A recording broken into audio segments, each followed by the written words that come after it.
আসসালামু আলাইকুম, কেমন আছেন সবাই? দেখতে পাচ্ছেন অনেকগুলো বিড়ালের বাচ্চা। এদের দেখে আমার অনেক খুশি লাগতেছে, তাই আপনাদের সাথে শেয়ার করতে চলে আসলাম। আমার অনেক দিনের শখ ছিল আমি একটা বিড়ালের বাচ্চা পালবো। অনেককে বলেও রাখছিলাম যদি সুন্দর কোনো বিড়ালের বাচ্চা পাই তাহলে আমি নিবো।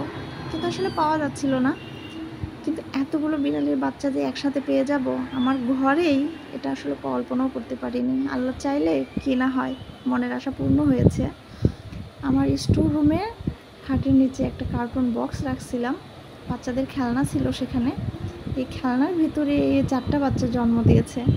কখন যে দিয়েছে, কখন আসছে আসলে আমি কিছুই বুঝতে পারিনি। বেলকনির ঠাইটা খোলা থাকতো, অনেক সময় এদিক দিয়ে যাতায়াত করতো। তো গতকাল রাতে সেটা আমার চোখে পড়ে। তা আমি ওদের আদর যত্ন দিয়ে বড় করতে চাই। আপনারা সবাই ওদের জন্য দোয়া করবেন, যেহেতু নিজ ইচ্ছাতে ও আমার ঘরে এসে বাচ্চা জন্ম দিয়েছে, আল্লাহ আমার ঘরে পাঠিয়েছে, তাই আমি ওদের যত্ন সহকারে বড় করতে চাই। সবাই দোয়া করবেন আপনারা।